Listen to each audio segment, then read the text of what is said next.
Good morning. You're listening or watching Shank Club TV. My name is Nick Cork. I am one of the hosts. Unfortunately, Pete can't make it today. It was his wife's birthday yesterday, so he's out with her for the day. So happy birthday, Lou. If you want to stay in touch with us, you can via our social media. We are on Instagram at Shank Club NFL. We are on Twitter, the same, Shank Club NFL. And if you could like and subscribe our YouTube channel, Shank Club NFL, we also are on Facebook. It's not very often that I get the chance to broadcast on my own. And as I am doing it alone without Pete today, I thought I'd do a very special 49ers breakdown. And we had Tony on our last show, if you saw that. So good morning, Tony. How are you over there, sir? Literally, good morning. It is 6 a.m. in the States over here. I'm tired, but Nick asked me to do me a favor, so I'm jumping on to talk some Niners. Everything's going good so far. Today's still very early, so I'm ready to talk some 49er football. I did try and get some more people to join, but apparently they like their sleep. Yep, I heard about that. I heard about that.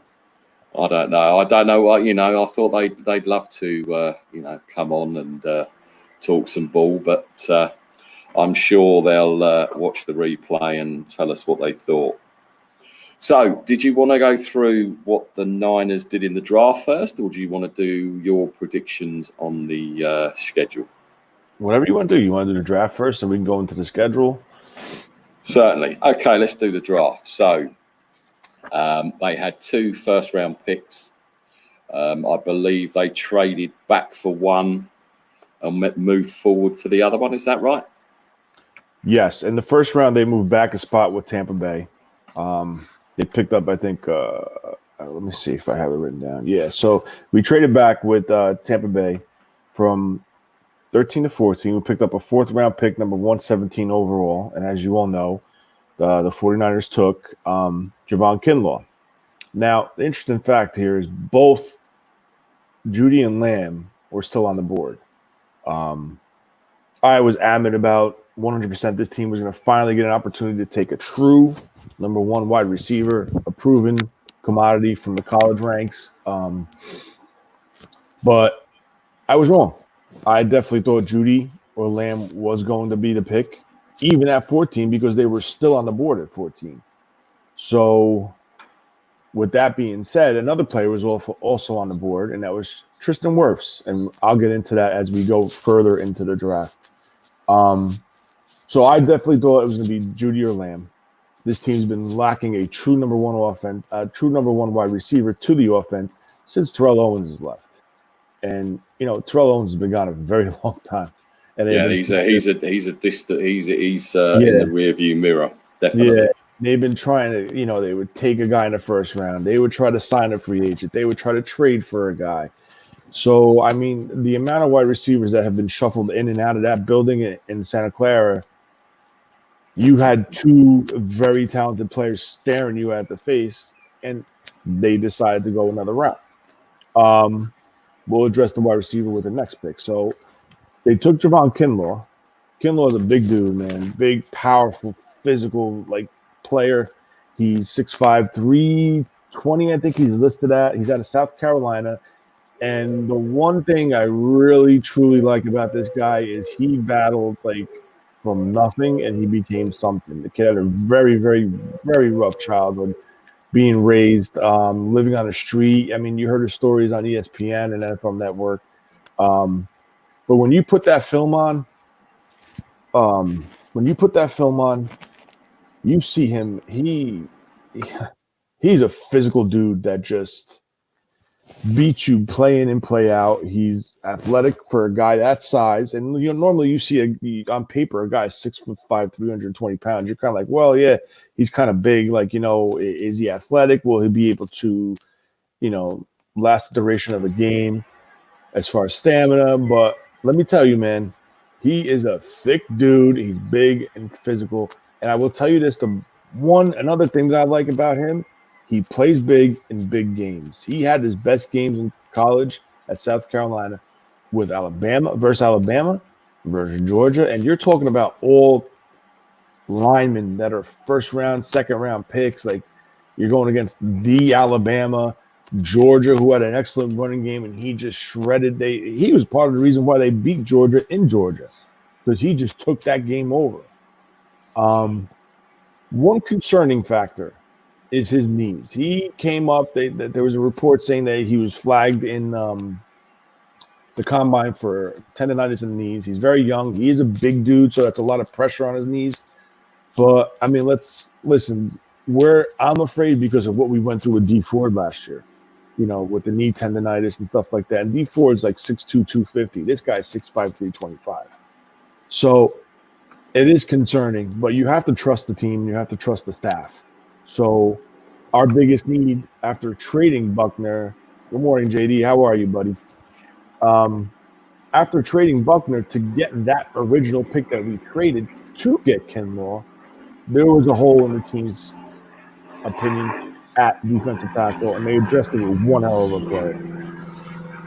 Yeah, I mean, I watched some tape on him and made a few notes. Obviously, Buckner got traded away, so he's got big shoes to fill. Definitely, the things I noticed. He is very fast off that line. He can play any of the positions on that line. As you say, he is a big dude. I think Coach Seric's going to need to help him improve on his hand speed, because when I was watching some of the play, you could see that his hands weren't kind of in the right place when he was trying to rip and things like that. So I think he'll really be a good asset. I mean, he had 10.5 sacks, 3 forced fumbles, 18 tackles for a loss, and he was 2019 first team All-American. So, as you say, knees can be a bit of an issue, but he's definitely got something about him.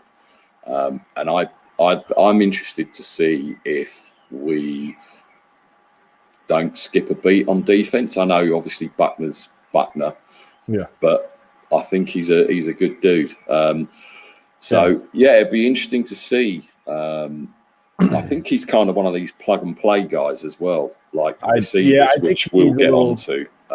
They need to work on a couple tendencies, some techniques with him. But I mean, another thing is, if you want to talk about a player whose skill set at the collegiate level in the SEC, which I'm a big SEC guy, I'm not a fan of any teams in the SEC, but when you're looking for football talent, the SEC is where you want to go. I mean, that's your next tier to the NFL. SEC football's always got quality players. They're always prepared. The majority of them are in pro systems. So the one thing I will say, he is a nasty player. He's a physical brute force. And what a match in pairing him with Kocurek, who Kocurek is a maniac on that sideline and gets the best that he possibly can get out of a player. Now, just one quick thing. You brought up Buckner. I am a huge Buckner fan. I have an autographed jersey in my closet waiting to get framed for him to put up on my wall. I have a Kittle here, and I have a bunch of other ones that are framed that I have to hang up. They're going to go on this wall behind me right here. The difference between, in my opinion, Buckner and Buckner and I just went blank. Kinlaw. The difference between them two is, I think Buckner does play physical, but he's more of a finesse player. He was in this system he's with the Niners his whole career up until this point. But this guy has a nastiness to him. I don't think Buckner has that nastiness to him. So those, in my opinion, those are the two different qualities in between the two players. And it's not a knock against Buckner at all. But this was a business decision. They could not afford his salary. They couldn't. There's no way in hell you're going to tell me that the Niners could afford $21 million locked up to one player on that defensive line. There's no way. So they made a business decision. They got the most they could for him in the 13th pick overall when Buckner was the 7th pick overall. So 4 years of productivity on your team And what do you 4 years, and you're getting a first round pick 6 slots down. You can't you can't ask for a better return. So I No, I think mean, I yeah, definitely think they did well in that trade for sure. As you say, they only moved down a few spaces. Possibly they are going to get a better player longer term. Obviously, I know he's cheaper, etc., etc. As you say, Buckner did look. He looks like a nice guy. I'm not saying Kinlaw isn't a nice guy, but when I watched Kinlaw, as you say, you could see he is going to be a mean dude, and he's ideal for Kaserik. Welcome along, JD. I've just seen a comment come up. I honestly think that Kinlaw's upside is higher than Buckner. We know who Buck is. Kinlaw could end up better long term. I think that's a very, very good point. Yeah, very good point, JD. Very good point. But unfortunately, Buckner's a veteran, and Kinlaw's going to have to show it. Kinlaw's going to have to play at a consistent level, stay healthy, be on the field, and contribute. I think he's not going to have a problem because of his style and his style going into the system that fits him perfectly, in my opinion. So we'll see about that. Okay, cool. So let's move on to their next pick that they took in the first round, which was Brandon Ayuk. Correct. And they moved up for this one, didn't they, I believe? Yeah, they originally had the 31st pick. And that was our original pick from, coming up second, losing in the Super Bowl. We got the earlier pick for the trade of Buckner, like we just addressed. So what the 49ers did was there was two big needs in this offseason coming in to this draft. Their free agency, they were very they picked and choose who they wanted. I think they added 3 players? Let me just double check. They brought in 4 guys. They brought in Joe Walker, Kerry Hyder, Travis Benjamin, who is a wide receiver, a true speed threat, Tom Compton, an offensive guard. But we're not going to talk about that. I just wanted to address those 3 guys. So those 4 guys. So draft-wise, we came in with 2 huge holes to fill. We would like to have gotten a number 1 wide receiver, one of those 2 up top. We don't know what Brandon Ayuk could become. But we also had a big hole at defensive tackle. So with our 2 first-round picks, we were able to fill our 2 biggest holes. So now with Ayuk, they traded up from 31 to pick number 25.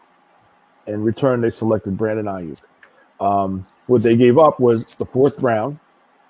They got in return for moving down 1 spot from Tampa and picked 176 in the 5th round to make that jump up, 1, 2, 3, 4, 6 spots to secure their wide receiver that they felt was highly rated on their board. According to Lynch and everybody else, it was 1 and 1A between him and CeeDee Lamb from Oklahoma. What you have in Brandon Ayuk, okay? The reason why they pulled this trigger, a lot of people said, they shouldn't have traded up. They could have got him at 31. Yeah, well, you know what? They didn't. They stayed. They pulled the trigger. If they would have stayed at 31 and someone would have leapfrogged them, just because there was no team that theoretically needed a wide receiver from 25 to 31 doesn't mean the team could jump up and take one. So what you have in Brandon Ayuk, he's I don't have that book in front of me. I'm gonna just double check 1 second what his exact height was and height and weight. They've listed him at 6 foot, 200 pounds. Yeah, he's 6 foot 205. He runs a 4.5 40. His 10-yard split is a low 1.5, which is a 1.52. His vertical jump is a 40.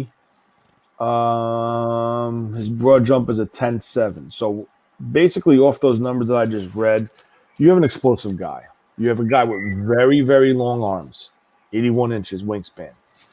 That's huge. There's a joke on social media saying that he could tie his shoes standing up. Okay. So what you have in Brandon Ayuk, you have a guy who was a JUCO transfer into Arizona State by he was picked up by who's the coach? Herm Edwards. Herm Edwards. Yeah. All right. Now, what we found out later on is Herm Edwards has a very close bond with John Lynch.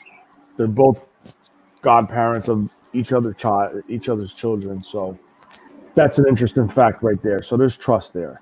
So he was handpicked by Herm Edwards to come in out of a JUCO. I think it was Sierra College in California or something like that. And he was in college as a two-way player, but predominantly as a cornerback. So now he went to Arizona State. They flipped him onto the other offensive side of the ball. He became a wide receiver. He sat behind year one. Well, not sat. He wasn't the number one go-to guy in year one due to N'Keal Henry being there, which, by the way, the 49ers were rumored to be very high on, was selected by the New England Patriots last year at the bottom of round one. Excuse me. So the Niners picked up this guy this year. He was the full brunt of the offense. The only downside with this is he was stuck with a freshman quarterback. Half of the offensive line was all freshmen. I think it was the left side of the offensive line, freshman guard, freshman tackle. So I think Herm Edwards was a little bit conservative as a play caller, whoever his offensive coordinator was. They were conservative because they didn't want to put the full brunt on the freshman quarterback. And I will tell you this, there were a lot of plays and opportunities left out on the field because of the inexperience at quarterback. Not a knock against the kid. He's going from high school football to become a freshman starter at the collegiate level. So with that being said, he's still very productive at Arizona State. Not great route runner. He has the ability to become a good route runner. His timing shows that he can create separation. His footwork is good. He's that guy that's going to get the ball in his hands and turn that gear on and take off from you. Very fast once he gets the balls in the hands. He's a big yak guy, yards after catch. So with that being said, they added a weapon to Jimmy Garoppolo's arsenal. There's a common thing here going on. I think the team identified that Jimmy Garoppolo is better working the intermediate to lower levels of the field. I'm not saying he cannot throw a deep ball because I'm going to be honest with you, that pass in the Super Bowl, I don't think was Jimmy's fault. I'll say it here. I think the route was not ran properly at the proper speed. So it's not a knock against Emmanuel Sanders. I think they were just off on their communication between the two of them. But it is what it is. That's behind us. Let's talk about it in front of us. Deebo Samuel and Brandon Ayuk are two very, very, very, very similar players. Meaning when they get the ball in their hands, they're going to take off. They're playmakers once they get the ball in their hands. They have the ability to create their separations, but they will go, catch and go. They're looking downfield, how to get downfield, get those extra 5, 10, 15, 20 yards or break one to the house. So that tells me, all right, we're going to attack the center of the field and we're going to work with these guys, getting the ball in their hands early and letting them do what they do best. And it also shows me one factor that George Kittle is the true one piece in this offense. This offense is centered around Kittle, and he's just putting pieces around Kittle to lighten the load on him. I had to say something else. I totally forgot what I said. Yeah, so go ahead, Nick. Let me know what you think as far as your notes and stuff like that. And if it pops in, I'll let you know. Yeah, I looked at a lot of tape, and you could quite easily have thought that you were watching Deebo Samuel, definitely. Mm-hmm. A lot of his plays were, the yak on most of his catches was incredible. I saw that he was getting 6 of 8 of his TDs last year with 30-plus yards, and none of those, as you say, with that quarterback, were long routes. They were all intermediate, short, slants. I think he had a couple of, deep, certainly nothing of over 20 yards. But he likes, again, like Deebo, I think he likes to go over the middle because he likes the contact. Yeah. And he makes people miss. He's very, very physical. He had 1,666 yards last year, an average of 18 yards per catch, which again suits Shanahan's offensive plan. I can see him be another plug and play. As you say, he's got a big wingspan, and a lot of the passes that I saw him catch weren't he wasn't reaching for them; they were quite close to him. So again, quite a good possession receiver. I like that pick, I must admit. it worries. I get worried for the likes of Pettis. Who else? Taylor, if he doesn't come back fit, because obviously we have added 2 decent wide receivers in this draft. So it's noticeable that maybe Pettis is on notice, because obviously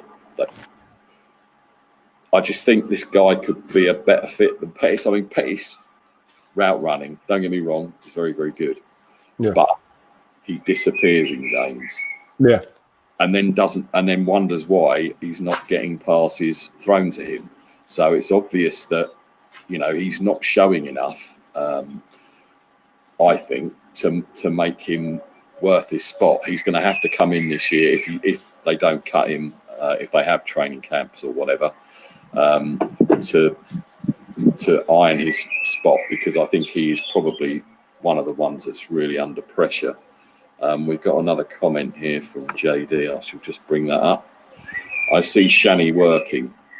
His dad's West Coast influence is showing up big time. Aiyuk Samuel remind me of Rice Taylor in the terms of tandem skill sets, slants, and yak for days. That's a very good point. It is.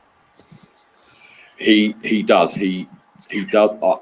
I can't see him stretching the field because I don't think he's that type of receiver. No, he could go, Nick. This guy, if you let him go, he will go. It's not that. It's just I just don't think his strength is that. That's what I think. And another thing I would just like to throw out there is, we all remember the Super Bowl. Deebo Samuel was killing the Chiefs. They didn't know what to do with him on those jet sweeps, the run reverses, and now you have the same exact player as Deebo on the other side of the formation, and now you don't know, because both these players have the same skill set, and both those players could run those jet sweeps and reverses. So now you have to all these defenses we're going to face, they're going to be like on the balls of their feet because they don't know which way to go. They don't know. It could come from any side. Like at any time they could run. Like you could see, like on film, it's all Deebo running those jet sweeps. Well, now guess what? We have Brandon Aiyuk who could run the same damn thing. And another thing, just because this guy is not physically 6'2", 6'3", like everybody, they say they wanted a big receiver, but you put an 81-inch wingspan on a 6-foot guy, you're talking a 6'2", 6'3" target. Definitely. So, with that being said, the reason why they traded up, I forgot to get into this before because I went on a spiel about him as a player. There was a run on wide receivers, and I think that is why the 49ers traded up to secure him at 25. Because if you look at it, those guys went, the top tier guys. And then you had Minnesota. No, was it Minnesota? Yeah, Minnesota, I think with the 20th pick, take the kid from LSU who I liked. I thought I think he's going to be, if not the top 2 wide receivers, top 3, I'll say, in this draft, coming out of this draft, is Jefferson, who went to Minnesota to replace Diggs. It was an excellent pick. It's a smooth, it's a seamless transition as a player, as far as skill set. I think he's going to be great. I think they saw him go off the board, and then Philly took Rager from TCU, and that's when they said, bro, listen, we got to go up and get him. Because the run on wide receiver started, they pulled the trigger. So what? It cost them the 4th and the 5th, but in their eyes, we should believe in them because they've been so successful in identifying some players. You got to go get the guy that you feel is going to fit your system best, and that's what I think this is. This is the best scheme fit wide receiver for the 49ers. Not the best wide receiver coming out in the college draft and the draft overall as a player and skill set, but this guy fits this offense the best. Yeah, so basically from day one, he can walk in the building whenever that is, get a handle on the offense. And I totally agree with you on that. But I one. think he's gonna be leaned in the way they brought in Deebo. I think you might see him early in the season, and especially certain plays. They'll rotate him in to get his feet wet, getting used to the NFL game speed. But I don't think he's gonna be like Deebo, because let's admit it, this offense is a tough offense to learn, and the learning curve on this offense compared to like a basic offense, a more simplistic offense, is totally different. The verbiage alone, and I spoke to this with guys on Nothing But Niners with Mike, Nick, Wayne. I love those guys. They're like family to me. But I tried telling them guys, the verbiage alone on this offense takes weeks and months to learn. It's not like, like twins right, Z-scat, blah, blah, blah. It is literally like a 10-word call.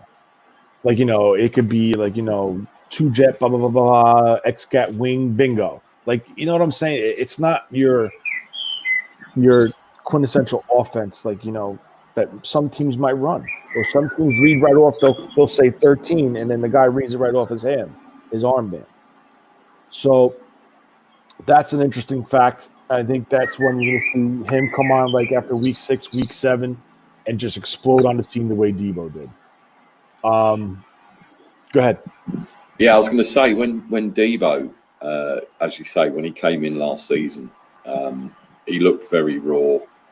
I think he had a few drops, and then he got taken out for a while, and then he came back again really, really strong. And some of the plays he made last year were really, really amazing. He's got plenty of upside. I like Debo, and I think if we've developed another, or we can develop him into a sort of Debo Mark II, and you add Kittle, players coming out the backfield, I think people are going to be surprised just how good this offense can be next season. There was a lot of question marks over Jimmy G, and there still is. But for me, I don't question him. He's a tough kid.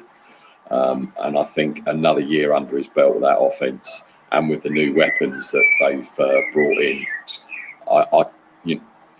I just think that Ayuk's definitely a good fit for this offense. But obviously spatial awareness and things like that for Jimmy, and seeing the whole field, he's got to improve on that to improve on the offense, because we can't just worry about the underneath and intermediate stuff. You've got to see the whole field, and I think a few times in that Super Bowl he didn't, and that really cost us. And we could have won. We didn't, but that's the difference between a quarterback like Mahomes and Jimmy. Yeah, and he needs to take that next step. So we'll see. That'll be interesting. Okay, so we didn't have any other picks until the 5th round. I just want to hold on before you go further. Yeah. Nick. We didn't have a second-round pick because we used it to acquire D Ford last season, who was hey, good morning, buddy. How are you? Happy Memorial Day to you, too. Good morning. We used it to acquire D Ford to add to our pass rush from last season. So that, in my book, that's going to go down as my second-round pick. It's not official, but you know what I'm saying. Yes. And then on day 2, we had no picks, second or third. So we came in on day 3 swinging for the fences. And let me tell you something. You have to give credit to this organization, and I'm going to go into this why, because I'll tell you guys. They knew that Joe Staley was retiring. And I brought up a fact earlier that Tristan Wirfs was on the board when they made the selection of Kinlaw. They knew at that point that Staley was not coming back. And honestly, I think Wirfs, if they took him there, everyone would have went nuts. What tackle, blah, blah, blah, blah. I guess Joe Staley's replaced. He's going to replace Joe Staley. He's retiring, blah, blah, blah, blah. He's a rookie. But he's a talented player. But for them to believe in themselves and that organization and that front office, Lynch, Peters, Martin Mayhew, Kyle, they were able to replace Lynch, to replace Staley with Trent Williams. So on day 3, they came right out of the gate and announced a trade that the 49ers acquired the rights to Trent Williams from the Washington Redskins for a 5th round pick and a 3rd next year. That is like a crime. You're talking about an all-pro left tackle. I love Joe Staley. He was probably go down as one of my favorite Niners of all time. But that's an upgrade. And We traded a 5th-round pick for a Pro Bowl, All-Pro left tackle. I understand there's some injury concerns, and I understand like there was some rumors saying like blah blah blah blah. He was a troublemaker, but I don't care. He had every right to be a troublemaker because the way they handled him with his injury situation. But he left that shit in Washington, and now he's coming to the 49ers hungry because this is where he wants to be. He turned down a trade to Minnesota, who was giving him top dollar extension contract. But he wanted to come play with Shanahan. Why? Because he's the best scheme fit. This was the best fit for his style of play. And he was drafted by Shanahan, and he believes in Shanahan, and he trusts Shanahan. So now we pulled a all-pro left tackle and replaced him with an all-pro left tackle. That is huge. I don't know if you want to touch on that, but that's all I got to say. That right there won this draft. I understand he's not a draft pick, but they acquired him on draft day, and it filled a very, very huge need. Go ahead, Nick. Yeah, no, definitely. I mean, I can remember I watched the show, the Nothing But Niners show when the pick was announced, or the pick trade. And yeah, it's huge. I'm with you. I love Joe Staley, but you could see that his body was giving up on him. Yeah. It was the right move, and I love Joe Staley. He seemed to bring. He was he was a captain, but he brought everybody together. He was, he made everyone gel, if you like. And yeah, I was sorry to see him retire, but when they announced Trent Williams, automatically it's an upgrade. Yeah. A lot of people have been saying it will give Jimmy at least another 2 seconds to get the ball out. He needs that protection on his blind side. And to me, yeah, that was the pickup of the draft, really. And I'm really in. And as you say, I don't believe that he was a troublemaker in Washington. If you read between the lines, the amount of shit that was being thrown between Dan Snyder, the coach, and this and that and the other, any of us would have probably acted the same and then been branded as a troublemaker. He is wanted by this team. He was wanted by Shanahan and Lynch. And as you say, to me, it's a no-brainer, this one. It's just we will see a big improvement on the line. I'm not sort of obviously pass protection. What's he like run blocking? He's good. He gets out, and there's several plays that I watched on tape. Once we acquired him, I had my whole little draft room set up here. So I put my second TV on. I put on YouTube, and I was just watching highlights on him, and they ran. I want to say it was a screen pass where he just released downfield, and it was like Joe Staley leading Alex Smith down the sideline versus the Saints. He flew out the gate, and then I watched that, and then I was like, well, you know what? He really hasn't played in an X amount of time. What kind of shape? Man, the next day I turned on the freaking YouTube again, and he's working out. My man's jumping over boxes out of like not a running start, just a standing explosion up onto a box, down, up over another box, down. The guy's a freak athlete, and if you listen to these guys, it's all positive about him. Adrian Peterson is pissed at Washington that traded the best offensive lineman in the NFL. So there's a lot of positives with this. And, I mean, the only one downside is, they gave up these picks, and his contract expires at the end of 2021. Now, if he comes back and he doesn't miss a beat and he progresses, at a high level, the question is, will they be able to afford him? Yeah, that's going to be that as you say, that could be an issue going forward if he does improve everything. He's then going to want to be paid. So, yeah, but now here's the thing. I honestly think he really wanted to be here. He turned down that money. So I don't think he'll be looking for the market value. I mean, he would want to be paid fairly, compensated fairly, but I think if he had a choice to stay with Shanahan, and if the Niners win the Super Bowl this year and they go you read all these reports that the Niners are to be the next dynasty, blah, blah, blah, they got to win first. But if he feels comfortable, I think you might see him stick around. And I'll be honest with you, this isn't an Emmanuel Sanders situation. I liked Emmanuel Sanders. I was very happy when they acquired him, but I knew his price was going to be out of range. But that's a wide receiver, and he's 30, I think 32, turning 33 this year. So you don't want to invest those big bucks in that type of player, coming off several injuries. But he's 30 years old, Trent Williams. He's going to be 31, and this is a franchise left tackle cornerstone piece, franchise building piece. So I think they might pay him, but it's got to be within their range. And if they don't pay him and he walks and gets a very lucrative deal elsewhere, the Niners will get a 5th-round pick in return. So, I understand they gave up the 3rd for him, but this team is so dangerous in the rounds 5, 6, and 7. I'm good with it. I'm good with it. Yeah, definitely.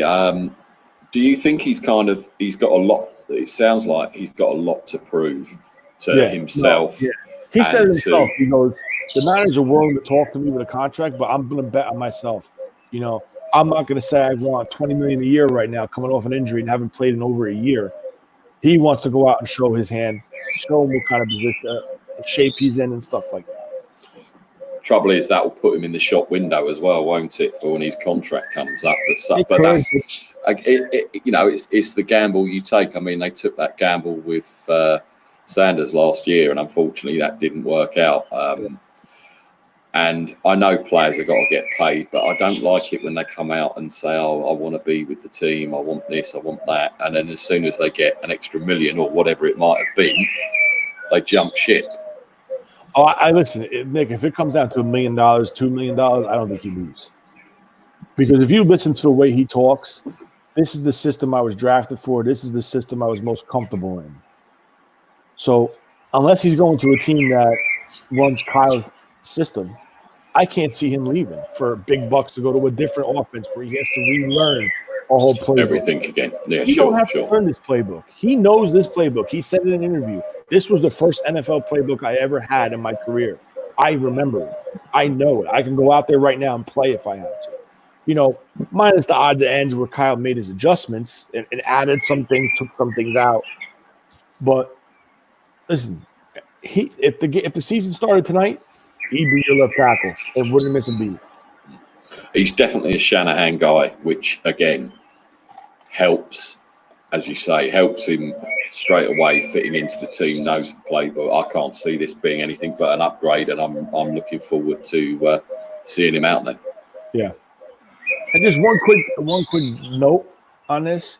When his dad was a coach at Denver, his dad pulled the trigger on the same deal and acquired Gary Zimmerman from the Minnesota Vikings in a trade to solidify their left tackle. And guess what? They won the Super Bowl. They kept winning. So there was no drop-off. I understand he's an older vet. Gary Zimmerman was actually older than what Trent Williams is coming to the 49ers. But he got 4 or 5 years out of Gary Zimmerman, if I'm correct. 4 maybe. And listen, man, that gives you ample amount of time to draft his replacement and groom him. Maybe they like School. Maybe they feel School's our future, could be potentially our future left tackle. He has another season to learn. So that's the way you got to look at it. This team has plans, man. Every time they need to make a decision on a player, that next player is waiting in the wings. And if they feel that price isn't where they want to be, that next player is ready to take over. That's what I love about this team. They're very organized up front. They have a game plan, and they're sticking to it. And they're not diverse in any other way. They're not saying, well, maybe we should do this instead of sticking to what we do. No, they stick to their plan. They stick to their beliefs. And they stick to their guidelines of the way they want to run this team. They definitely, I think, improved last year on the line, especially with the depth. When you had Rich Berg going out, there were people stepping up. Joe Staley went out, people stepped up. Not Rich Berg, McGlinchey went out. And they didn't look like they missed a beat, which, again, is good depth. Even when Richburg went out, Ben Garland took over. And Ben Garland played all the way to the Super Bowl. I like Garland. I think he's a good player. Okay, Mike Person went out. Brunskill went in. Didn't miss a beat. Honestly, looking back at it, I remember when they said Pearson was going to come back for the Super Bowl. Or no, for the NFC Championship game. He played the NFC Championship game, and then he played in the Super Bowl. But there was talk, should the Niners even put Pearson back in? The offense was doing fine with Brunskill. So now you question yourself, well, maybe if they kept Brunskill in, they could have controlled Chris Jones a little bit better. So, like, there's all, you could sit here and dissect this all day. And that's pretty much it. That's all I really got on Trent Williams. There was 2 other trades that this team made on day 3. Salary cap clearing trades. They cleared $7 million probably within 30 minutes. They sent Matt Breida from the Niners to the Dolphins for pick 153 overall. And then the other trade was in the 6th round where they traded Marquise Goodwin and a 6th round pick number 210 overall to move up to get a 6th round pick 190 overall. Clearly, roster clearing, cap clearing moves. And in return, with pick 153 that they acquired from the Dolphins for Breida, they took a guy by the name of Colton McKivitz. He has the ability to play guard tackle. He's 6'5", 310. He's from West Virginia. He's a nasty player too. Very nasty player. Played in the Senior Bowl. He was a 4-year starter, I believe, but he bounced from side to side, left to right. I mean, these guys that are adding, they're changing like the demeanor of the team. They're adding guys with nastiness now. They're adding guys that, on paper might not be the best player, but they're bringing blue collar working. Like these guys work. They first one's in, last one's out. Ayuk, he's the first one in the locker room at Arizona State, last one out. Always looking at film, always working out. McKivitz, same thing. These guys are hard workers and nastiness with McKivitz. He predominantly played the tackle position, but at the Senior Bowl, he slid inside to right guard. Played pretty well against top-tier competition. There's really no stats for an offensive lineman, other than I could probably just riddle off some combine stats if you give me 1 minute. The thing I noticed about his combine, Tony, while you're looking that up, a lot of people said he lacked speed because his 40 wasn't that good. But then I don't really hold much on those stats, really, especially for linemen, because what the chances they're going to have to run 40 yards really fast, The things I noticed, he's big, he's strong, he's tough, and he's very, very mean. And a lot of people said his downside and why he didn't go higher was his speed.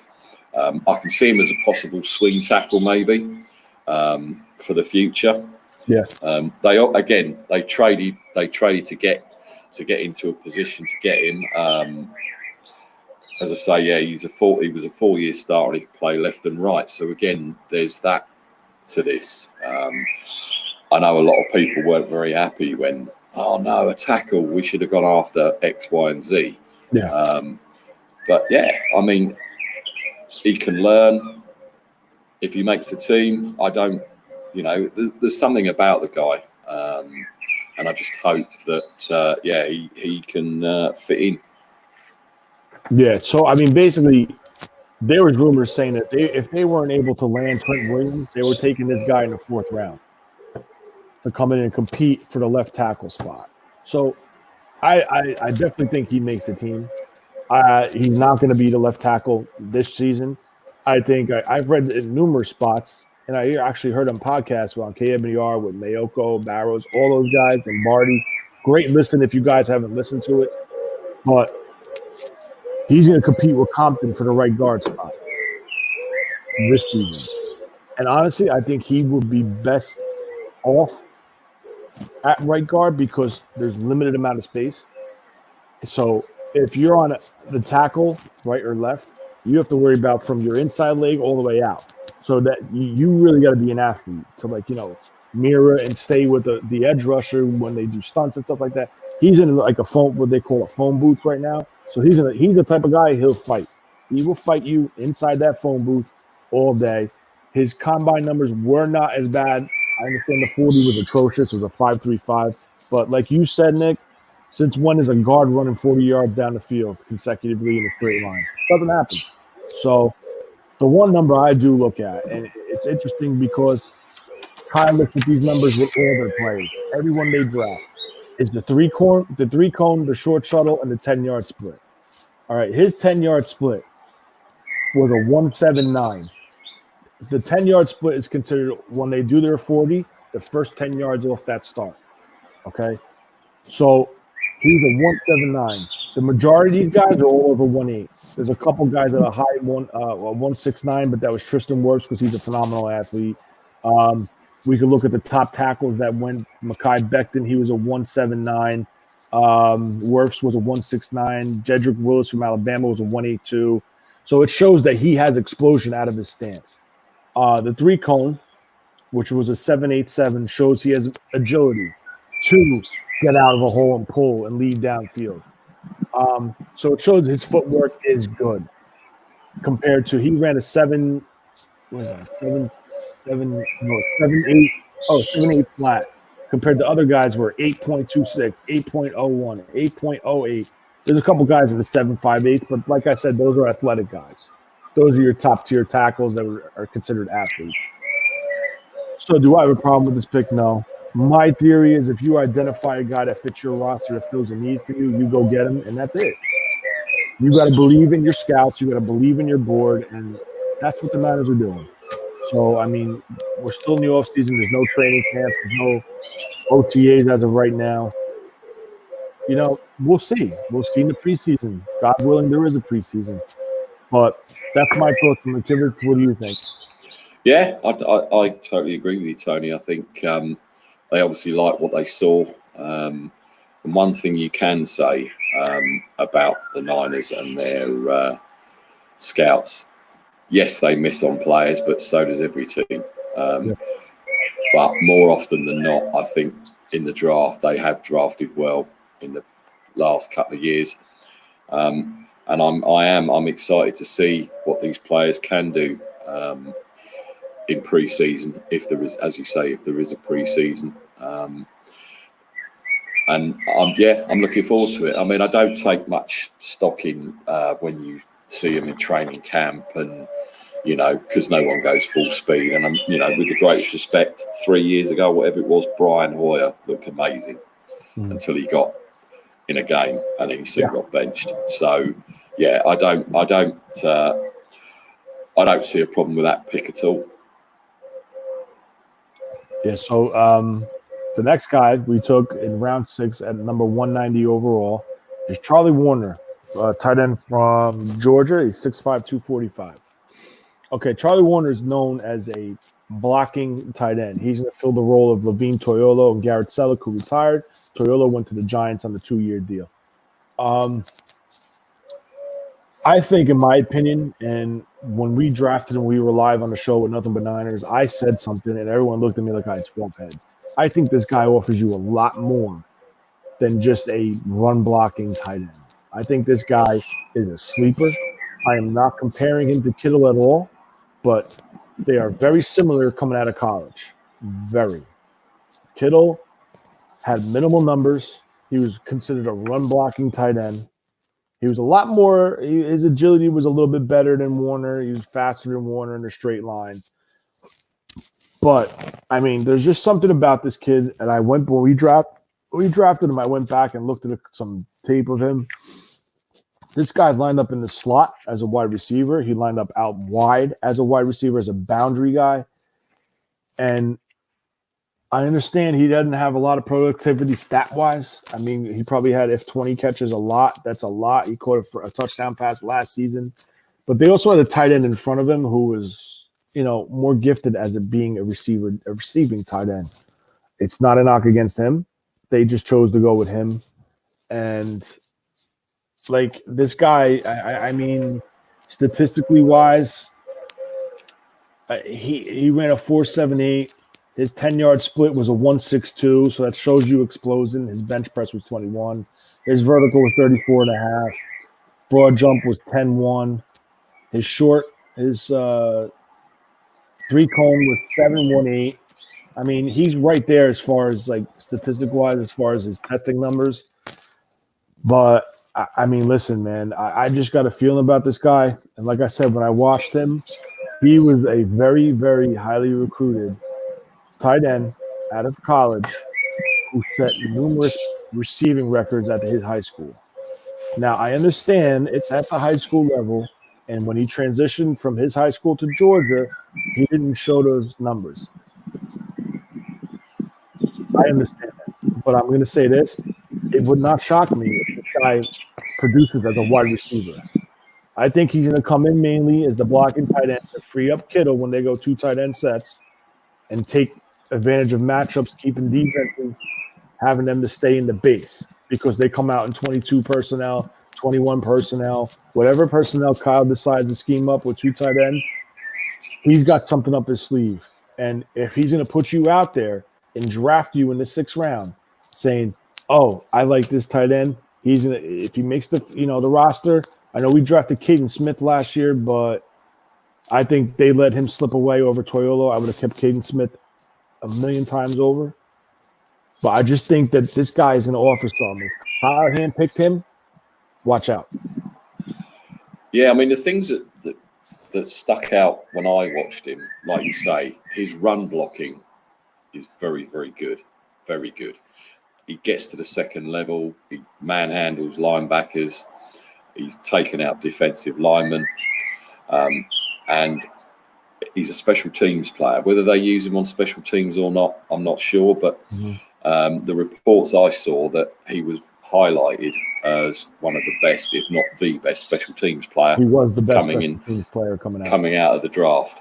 I mean, he averaged 11.1 yards a catch. He had 14 starts last season.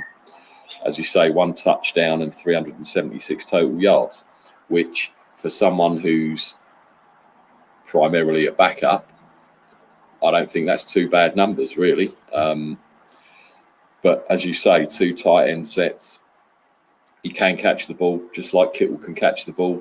And if they go 2 tight ends, you've got to watch both of them. You can't let just one go. And if they let Warner go, he's going to catch the ball. God forbid they let Kittle go, because he'll just be gone.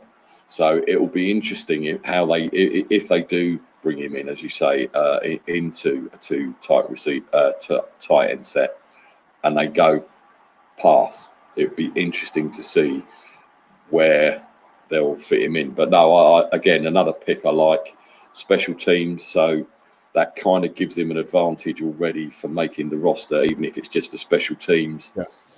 And then obviously going on, we definitely needed, I think, a tight end backup to George Kittle.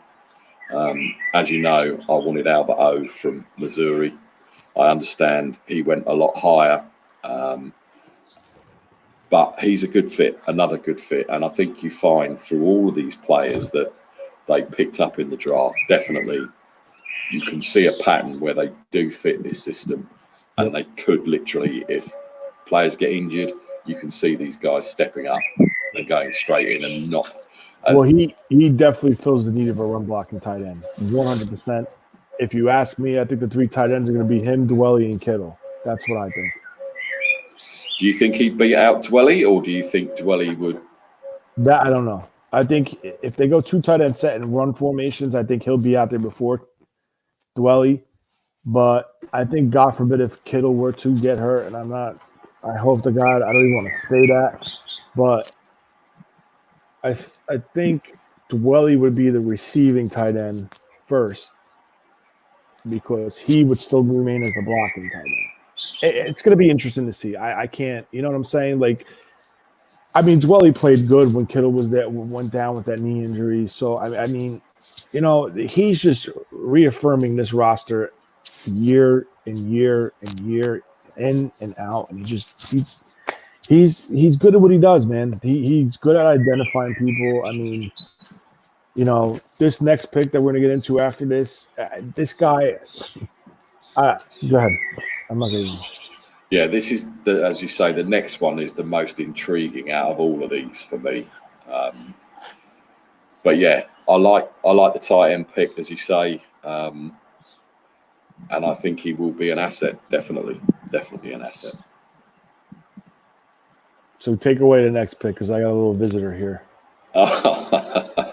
Right. Okay. So in round 7 with pick 217 at Tennessee, the 49ers picked up Juwan Jennings, 6'3", 212.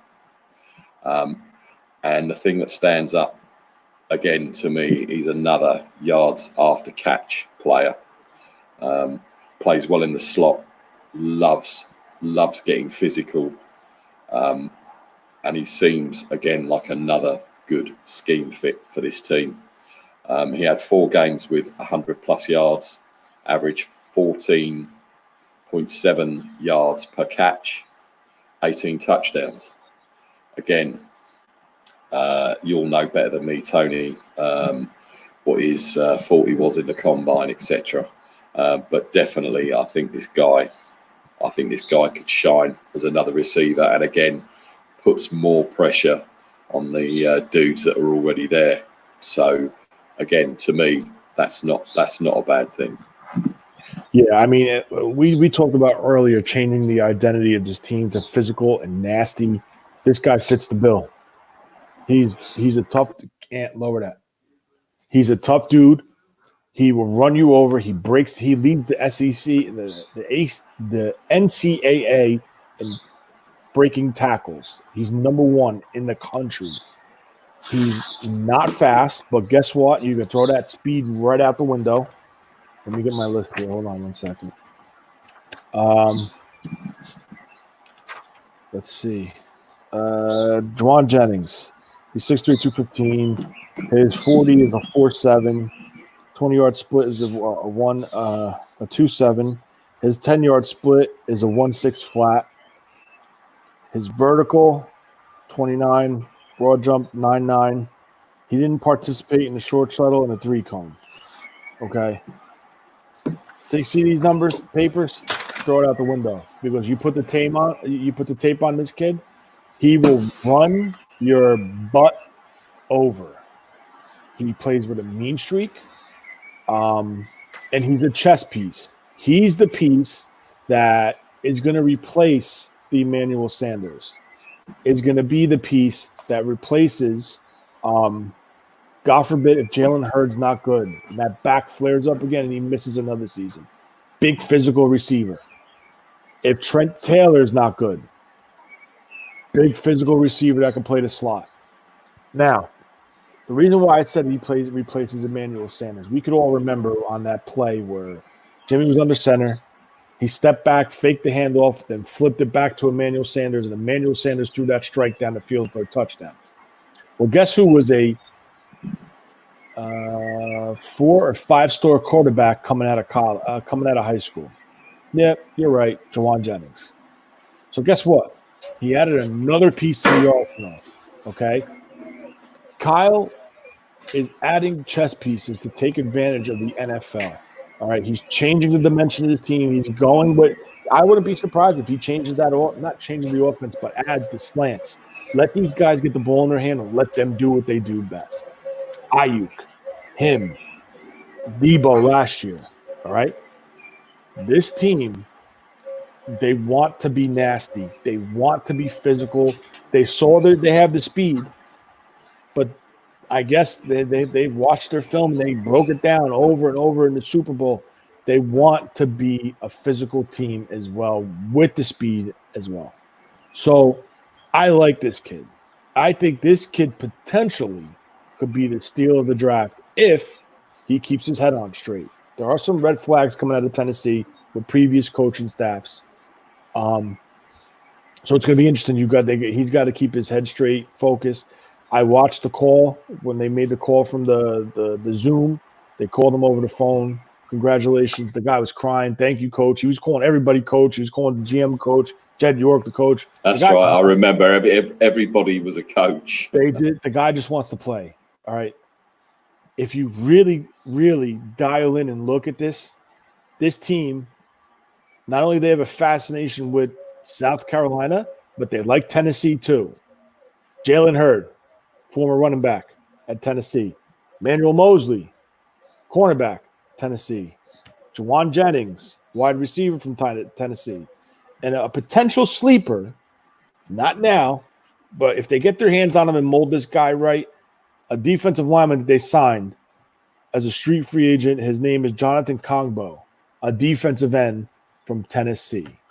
They like something with that program. Let's see if it all pans out. But I honestly think, and all these draft pundits are saying the same thing, if he's focused and he comes in ready to work, he could be the steal of the draft. Do you think that's why he fell so low because of the red flags with some of the stuff that had gone on in college?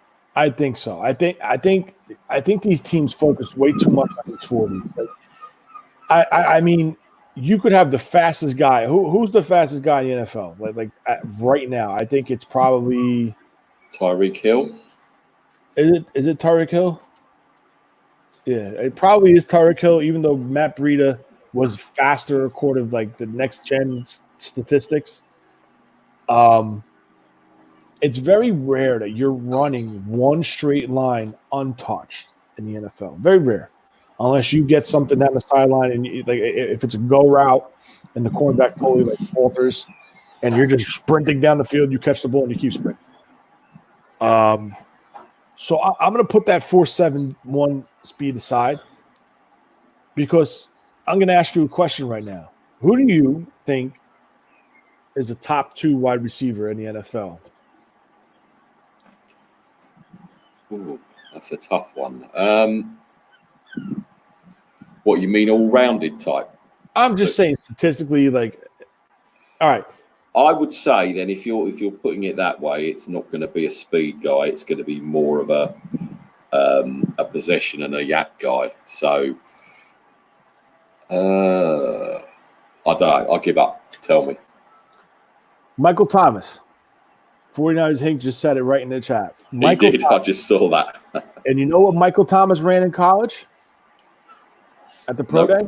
At his pro day or at the combine at 4.69. Right. So he's only slightly slower than Michael Thomas. And Michael Thomas, as we know. So you take that speed and you throw that 40 right out the window. I don't even know why they do it. These guys are risking their hamstrings running that speed just for a 40-yard dash. I'm more of an agility guy. The 3-cone short shuffle. The vertical shows explosion. The broad jump shows explosion. So I really, really think that this kid, if his head's on right, he could be special. I really do. So who do you think then? Who would you say our receiving core? If you had to pick now, everybody's fit. Who would you say would make the team and who wouldn't?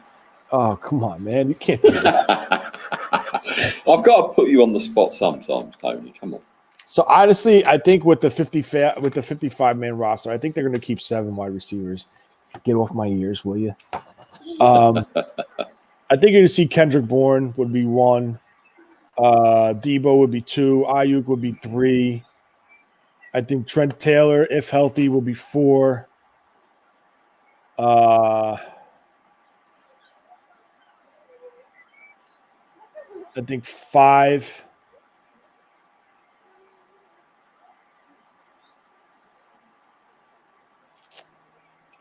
Did I say Hurd? It's tough. Did I say Hurd? No, I don't think you said Jalen Hurd. No. Do it this way.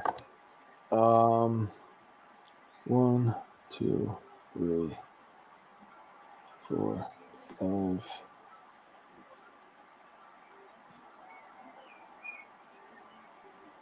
Okay. See, it's tough because you don't know what Dante Pettis is going to come in like. Okay, Dante Pettis was working out the other day with Bourne, Sean Pondexter, Hurd at San Jose State with Jimmy Garoppolo. At least he's shown commitment. He's shown up to the workouts. He's working with Jimmy.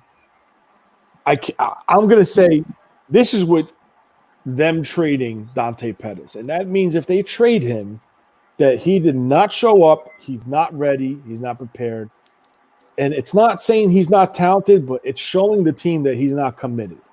And Shanahan he's big. First of all, he's very big on wide receivers. He played wide receiver at Texas. He was a wide receiver coach coming up in the league, a quality control coach. Then he went to quarterbacks. Then went to OC.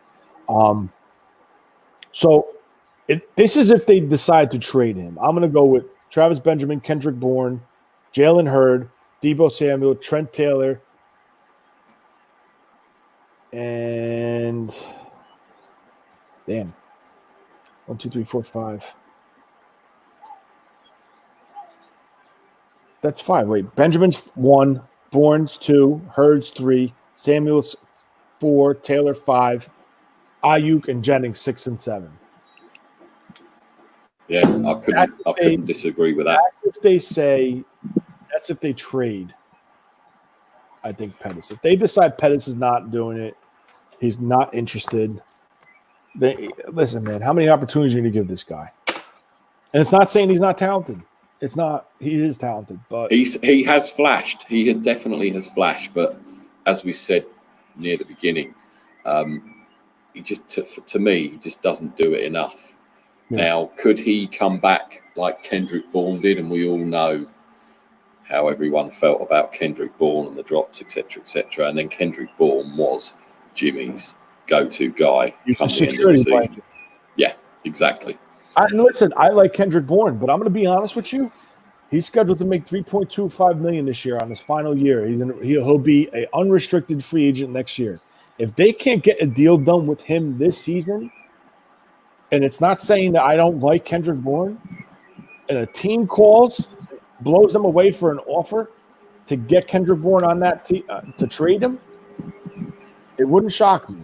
It wouldn't, because you've seen how this team operates.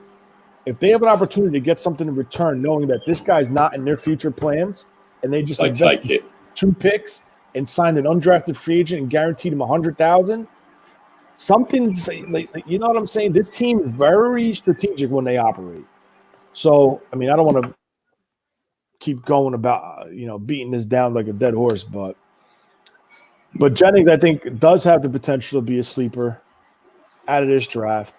If you want to touch on the undrafted free agent real quick, and then we'll jump right into the schedule if you want to do that. Yeah, I mean, to be honest, I didn't look at the undrafted free agents. I got them all here if you want them. As I said, you would probably know more about those than I would, because obviously college over here is quite limited. If it's not the bigger schools, it is very, very difficult to actually get to watch any college. But no, please touch on the free agents and let's see what you think about them. So I think if I'm correct, my list, we added 10 players. I'm just going to go down in no specific order. They added a quarterback, Brock Rudder, from North Central Illinois. Very, very, very, very small school. D3. This guy, if you watch his game film, when we announced we signed him, I immediately went to YouTube, put his name in, and it came up a championship game for D3. Where are you going at? All right, stay here. He came up. The championship game came up for D3, which he absolutely looked phenomenal in. He actually won. I don't know the name of the award. The Heisman Trophy award in the D3 level. I don't know what it's called, but it's compared to the Heisman Trophy in D1. So, I mean, we have decisions to make going forward with these two guys, Mullins and Beathard, both free agents at the end of this season. He was brought in, start grooming him to the future, possibly as a 3, if not maybe a 2. You don't know. We'll see in the preseason what he looks like. But basically, he's 6'2", 205. Very talented arm. Very, very talented arm. Makes all the throws. Works the intermediate and shallow part of the field. Ability to throw deep. He has accuracy, but you got to ask yourself, what kind of defense is he facing on a D3 level? But he shows the ability to put the ball in the tight windows. Running back, Salvin Ahmed, running back from Washington, 5'11", 197, speed guy. Has the ability to hit the edges, can catch the ball out of the backfield. Jermichael Hasty, a guy who I really, really, really like. They were able to steal him as an undrafted free agent. I wasn't surprised. I was shocked that no one took this guy. Coming from Baylor, he's 5'9", 205. He is your true do-it-all running back. He can pass pro. He runs hard. He's a one-cut runner. Perfect fit for an outside zone. Could line up in the slot. Could line up on the boundary as a wide receiver and go around and around. He's a great fit. I heard Bobby Turner was on the phone with this guy through the whole process. So he's an interesting player. Josh Hoyk, played linebacker. Will transition over to fullback from Fresno State. He's 6'1", 230. Kyle Juszczyk, free agent as of now, is a free agent going into 2021. This guy had very good rushing stats. He was He did linebacker. He did tailback. He did full. He was all over the place. But when he was in as a tailback, he ran the ball hard. He hits the hole hard, and he has no problem dropping his shoulder and running your butt over. You turn on the film for him, you'll see it all day. So he could be a potential being groomed 1 year to replace Kyle Juszczyk, and he can catch the ball out of the backfield. A guy that they spent $100,000 on in guaranteed salary or signing bonus, whatever you want to phrase it. His name is Chris Fink. He's 5'9", 185, from Notre Dame. Had an injury, was not able to test, I think, and no. He wasn't able to have a pro day because of what's going on with the COVID-19. I honestly think if Trent Taylor is not good after 5 or 6 surgeries that he had on that foot, this guy could be a legit replacement for Trent Taylor. He's an excellent route runner. He knows how to get open. Not the fastest. Great hands. Team captain, walk-on player. No scholarship. Earned his way. Got a scholarship. Became team captain. So what does that tell you? He's a hard worker. He's committed. And he's a Kyle Shanahan type of player. And John Lynch type of player. Deron Daniels, another guy given $100,000 guaranteed. He's a defensive tackle, 6'3", 315 from Nebraska. More of a nose tackle. It's similar to the mode of DJ Jones. He's a run plugger. Could be a depth piece to add to the competition that we already have on the roster. We did lose DeForest Buckner and Sheldon Day. So he's going to be interesting to see. They gave a lot of money to lock him up. Jonas Griffin. This guy I'm a little confused about. He's an outside. He's a middle linebacker at 6'2", 6'4", 247. That's a little big for a middle linebacker, in my opinion. They could potentially transition him to a down edge guy to try to develop him as a pass rusher. He's a great athlete. He tests pretty well. The minimal film that I found on him on YouTube, he does look explosive, but let's be real. I'm not watching Indiana State football, so I'm not going to sit here and try to blow smoke up your butt and say I know him. I don't. But what I saw, he's undrafted free agent. You take a shot. They seen something on film with him. They seen something in his interview, his workout. So you got to believe in this front office. Ronell Perkins, I'm not 100% sure if he signed or he's brought in for a tryout once things get going. He's listed as a linebacker safety, 6'2", 205 from Missouri. I watched him, and I seen him flash a little bit when I was watching DeMarcus Acey, our next undrafted free agent, our corner, 6'2", 195. Played the same secondary together.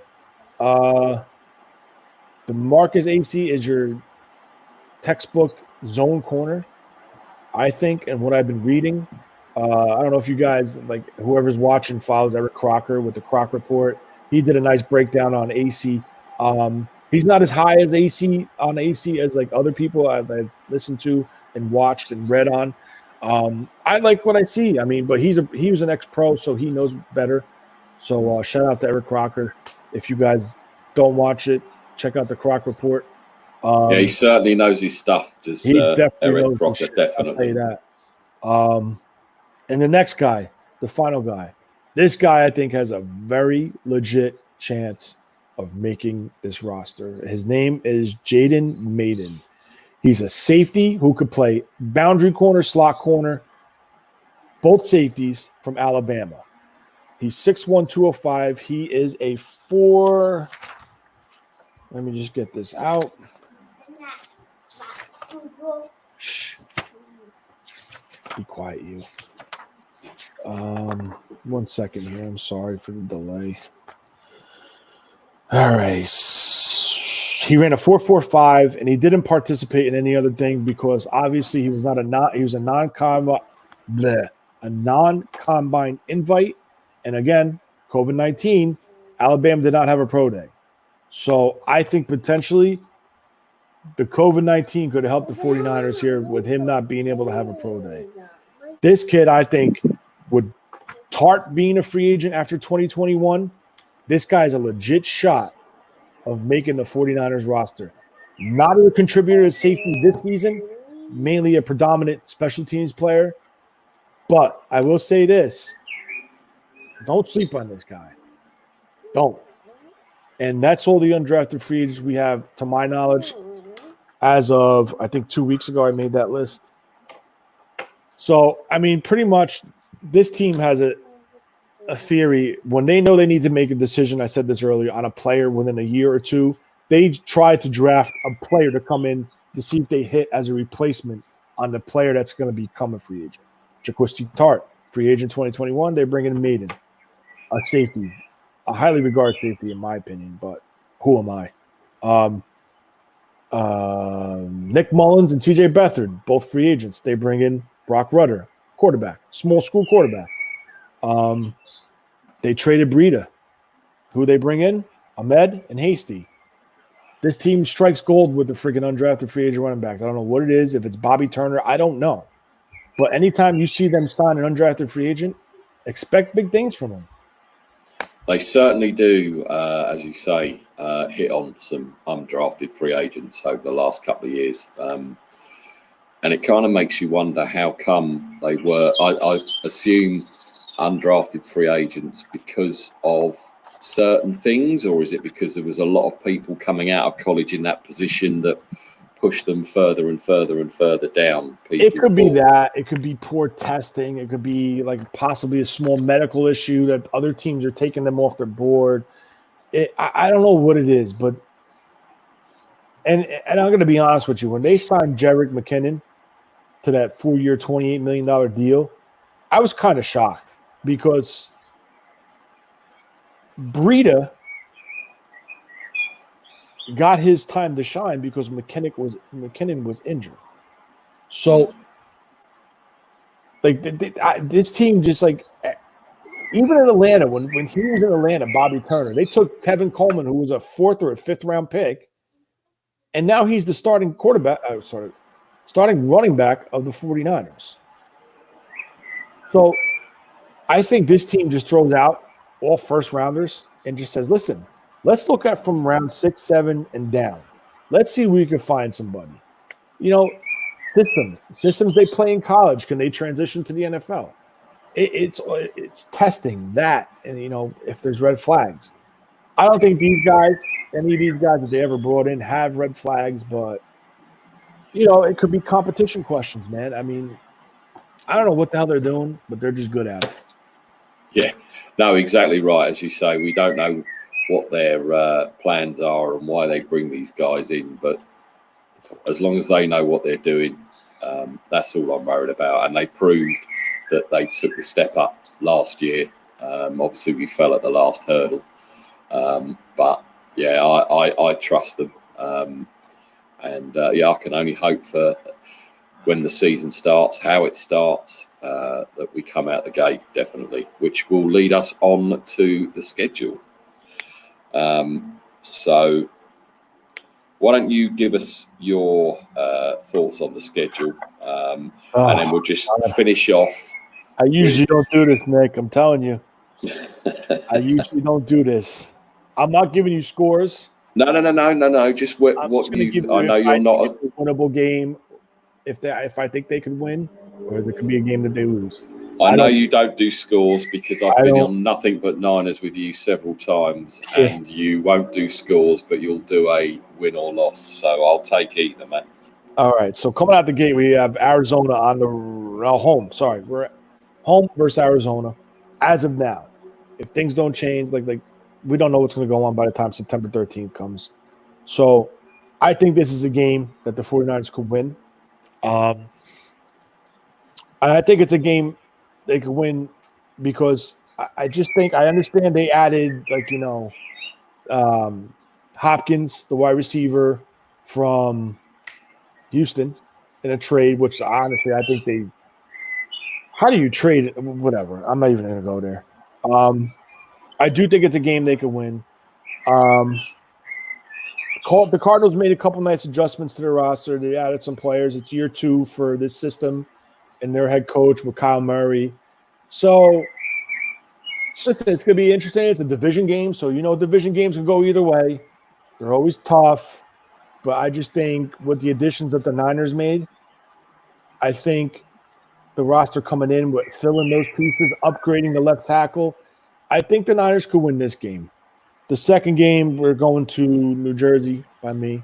They're playing the Jets. I think they could beat the Jets. I just think talent aspect. I think I think with Greg Williams as their defensive coordinator, I think Shanahan's gonna.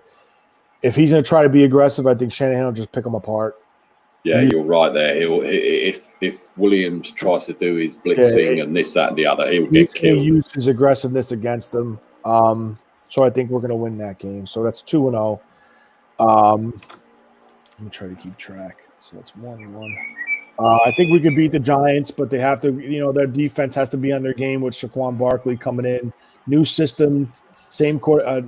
Daniel Jones is starting now. New head coach, new offensive system in place. Jason Garrett is their now offensive coordinator. They have Evan Ingram coming back. They made a couple additions to their offensive line. But we got a good defensive line. I know we're on the road for 2 weeks straight in New Jersey, but I think the Niners could beat the Giants on the road. We come home versus Philly. This could be a trick game, 2 weeks on the road.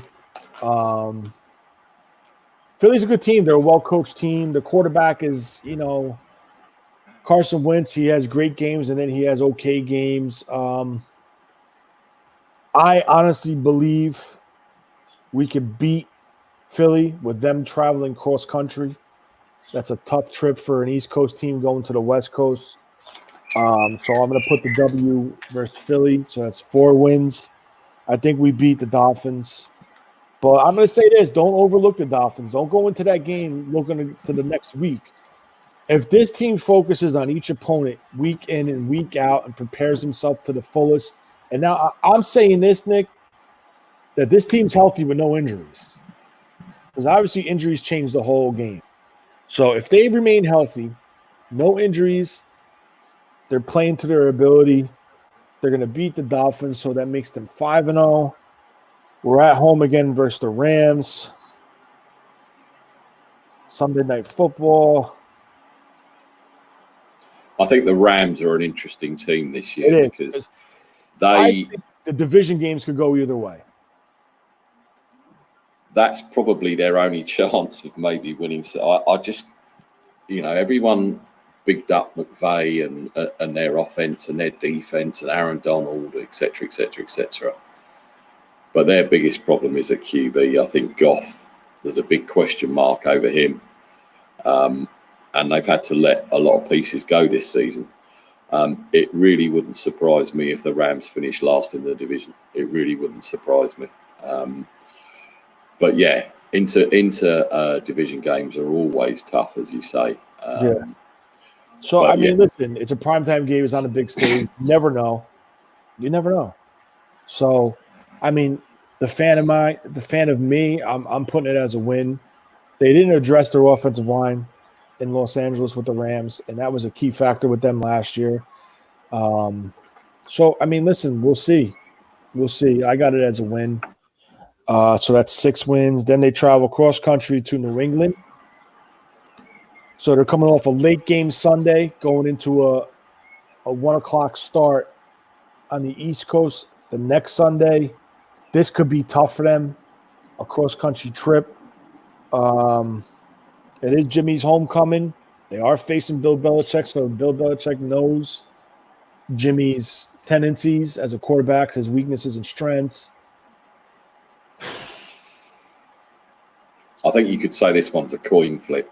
You factor in the travel. You factor in Belichick knowing this could be a 50-50 game. I think they could pull it off, but they got to be on their P's. They got to be on their toes, man. You can't sleep on Belichick. I don't give a shit if Brady's not there or not. These guys come to play week in and week out, and they're always well prepared on that defense. So I think they're frightened not to. I think they're going to be frightened not to perform. And I'm going to be honest with you. I'm going to give this a W because I think Kyle Shanahan has something to improve. Remember that Super Bowl, 20-3 lead. So I think Kyle. I'm going to give it a W. So I think Kyle's got something. So we're at the gate 7-0. We have to go to Seattle. I think this could be our first loss. Traveling back and forth and up to Seattle. I think that could be a loss. Then we're back home at Green Bay on Thursday Night Football. I mean, let's face it, we own this team, but you can't keep owning a team. History's proven this could be a game where they possibly lose. I don't know. I really don't know. I'm going to chalk it as a win. So that, as you say, that is definitely another tough game against Green Bay. Yeah. As you say, I mean, we know, as history will tell you, as you say, you can only own a team for so long, and then they improve. I'm quite interested. I said on the last show I did I don't know if you were still with us, but I'm really interested to see how Jordan Love being in the building affects Aaron Rodgers this year. Whether that spurs him on to continue or it deflates him slightly and it makes him more wary. Because it's quite apparent that if Jordan Love works out, he is next in line, and it's probably going to be a Brett Favre situation with Rodgers. So I think that'll be quite interesting to see. Yeah. So the next game. So right now we're at 8-2. We go to New Orleans again. I'm going to put this as a loss. It's tough to win in that dome. They added Emmanuel Sanders, so it's another weapon. So as much as it kills me to say this, I'm going to put this as a loss to put us at 8-3. We have the bye week after that. Then we're on the road to LA versus the Rams. I'm going to put that as a win. So we're 9-3. Washington comes to San Francisco. Now, Washington's a sneaky team. Ron Rivera is going to have this team ready. A well-prepared team, a very hard-working team. That's the way Ron Rivera is as a coach and was as a player. If they overlook this team, I think this could be a loss, but I don't think they do it. Again, Kyle has something to prove. He wants to beat Washington. He doesn't like Washington. No, he definitely doesn't. Trent Williams is now a 49er, so that's enough said. I'm going to put this as a win. So now we're at 10-3. Then we travel to Dallas. Dallas, I think Dallas is a very dangerous team. You put Mike McCarthy as a play caller. They added all those pieces to the defense. Gerald McCoy, Dontari Poe, Aldon Smith. They drafted Diggs. They drafted Robinson. Snead. They drafted, I think, Snead, Dallas, as a corner. They lost Byron Jones, but they added a ton of pieces to this team defensively. Their offensive line is good. I understand they lost to center Frederick. He was like pretty much the heart, the engine of that offensive line. This is a true coin flip game. I want to say they win, but I'm not 100% sure they win this game. I'm not. Dallas is a very good team. I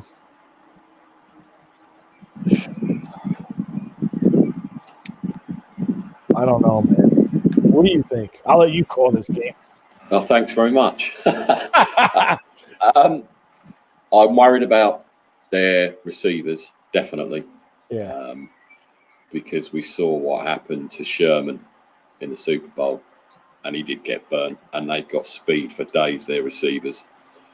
I think we can pretty much bottle up the run game with the additions that we've made on the line and with the players that are coming back. I'm like you. I do find it hard to call. I don't want to. I remember the old rivalries before the Seahawks were just the Seahawks, and Dallas was always the team to beat. So it's going to be a physical game, but I do like the Niners in this game. It will be close. I can't see it being, hot. I say high, but I can't see the spread being quite high either way. But I could see a potential of it being like the New Orleans game last year, possibly, where it's close and the team that gets the ball last could win it. It could go either way, but as I say, I've got to let my heart rule my head and go for a Niners win. Okay, so now we play Arizona on the road. I'm going to put that as a loss. That makes us 11-4, and then Seattle at home. I'm going to put that as a win. So I think we finished 12-4. Did you mention the Bills game? Should I skip the Bills game, didn't I? I don't think you did. Yeah, I did skip it. I went right to Washington. I think we beat the Bills. They got to travel cross country. I think they're going to pressure Josh Allen, but they got to contain him. They got to keep him in the pocket. I think this is a game where you're going to have to see Nick Bosa, Javon. This is the game where you're going to have to see the defensive line really have one hell of a game to keep him contained and get to him and rattle him. Because once you get to this guy and you start hitting him, he tends to, I'm not saying struggle, but he tends to be off his game. He gets knocked off his platform, if you will. But he could make a play, man. He could run. He could run down the field, and he will take a hit. He won't go out of bounds. So, no, I screwed up somewhere. I think I put it down as something. Yeah, I might have put it as a win, and I just didn't talk about it because 12-4, that's 16 games. Yeah. Mm-hmm. Well, I've got us losing 3 games. So you got 13-3. Yeah, and my losses, we're going to split with Seattle. I think we're going to overlook the Dolphins, and I think the Dolphins are going to be sneaky good this season. I do too. With those draft picks, because they had a lot of draft picks in the first round, etc. They've traded and done good moves. And the other game I see us losing to is the Bills. Really? Again, we struggle with running quarterbacks. I can't see us losing to Arizona. I know Kyler Murray is a runner as well as a passer, but I do like Buffalo. I think another season in that system, and I think I worry that again we'll overlook that team. And as I say, we do struggle with running quarterbacks. And as you say, he can pull the ball down, run, take a hit. He doesn't. So that would be my 3 losses. I wouldn't want to say which Seattle game we lose because obviously it was a big deal going in there to the last game of the season last year when it was all on the line. Is it all going to be on the line again this year? I'm not so sure. I think Seattle yet again did not address the most glaring issue with that team is the offensive line. Yeah. And I don't know why Pete Carroll and the GM do not address that because they drafted a kid, Damon Lewis from the guard from LSU. He's a pretty damn good guard, man. He is, and he fits what they do very well. But I just don't see their tackles. Their tackles and their center, I don't know. That's one player that they addressed. Mm-hmm. But you kind of would like. I know you wouldn't draft all offensive linemen. I get that, but how long can Russell Wilson keep taking a pounding? I know he's not like an Aaron Rodgers where he's a thin set guy. Russell Wilson, and I'm not saying he's muscly. He can take a hit, but it's kind of how long can he sustain doing this if he's taking a beating? Because like a lot of teams, and we all know what happened to Pittsburgh last year, you lose your starting quarterback. I know they got to 8-8, and God knows how they got to 8-8 with those 2 shitty quarterbacks they had. But you kind of worry for it. I mean, I'm happy with our backup. obviously we don't know what's going to happen next year when they're, as you say, when they're both free agents. Why we keep three, I don't know. I think it's probably because Shani likes Bethard because he was handpicked. But yeah, as I say, I think if it comes down to it, Nick, and he needs to make a decision, it's Nick Mullins all day. You'd like to think so. I do. I'll stand firm on that. You got to look at it like this. When Nick Mullins took over that team when Beathard got hurt, you saw a night and day difference in that offense. And I was at that game last year, Arizona, where C.J. Beathard was the starting quarterback, and I sat in the end zone about 10 rows off the field, and let me tell you something. There was I don't know how to say it. He left a lot on the field. Okay? He left a lot on the field. There were plays where guys were running right open, and he would just stand in the pocket, and he would just take the hit. Like, he is your true, like, quintessential pocket passer. He drops back, and his feet just go right into the ground, and that's it.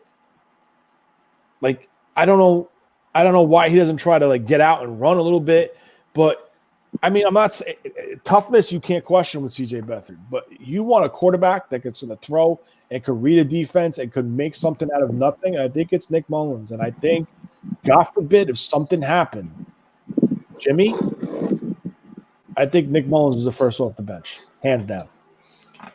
I totally agree, especially when you saw how Mullins instantly had the respect of all the players on the field. And he had good connections, and he didn't look like. And I think Beathard as well. He looks like a deer in headlights. As you say, he doesn't know when to pull the ball down. He'll stand in there, and he just won't throw the ball. As you say, he just stands there, and you see people wide open and things like that when you watch the All-22 on it. But Mullins just seemed to have a very good grasp of this offense. Everyone. I mean, Shanahan, etc., said that he's the first in, last out, and he will do every play in that playbook after the game to make sure he's got it down. And that's a big plus point. Is he going to want big money? Who knows? I mean, I don't know what a backup's worth, especially someone that's sort of unproven like him. But I can't see a future for Beathard. I don't even know. Do you think they'll keep him this year? What's that? I'm sorry, Nick, you broke up. Do you think they'll keep Beathard as the third quarterback, or do you think it depends? It depends what this kid shows, the undrafted free agent that they signed. I honestly think. All right, listen, this is the way it could roll. It could be a business decision. It could be a money decision. Okay, if Nick Mullins hits the market next year and they give $10 million, $11 million to get him out of there and try to compete for a starting spot for another team, that's when you can see possibly Beathard as making the roster in 2021 with this kid as the third quarterback. I don't think they're going to get in a bidding war to keep Nick Mullins. What I think you will see is they'll do the same thing they did with Matt Breida this year. They'll franchise it. They'll tender him at a second round pick. And if the team wants him, they're going to have to sign a deal and then negotiate the price. Meaning Nick Mullins will sign his tender with the Niners, and then like they did with Breida, they call a team who's interested. Oh, you want him? Give us a third for him. But the two protects them, where if a team swoops in, because if they tender him his original selection, he's an undrafted free agent. So they won't get nothing in return. They'll just go. He'll go. They'll have the first right to match it, but they're not going to match a $10 million deal, hypothetically, you say. Yeah, it's definitely it's interesting. Hopefully, we won't see either of them on the field, and Jimmy will stay upright and stay healthy, and we won't need to worry about the backups until the end of the season and see what happens. Exactly. As you say, be interesting to see the undrafted guy, see how he does if there is a pre-season.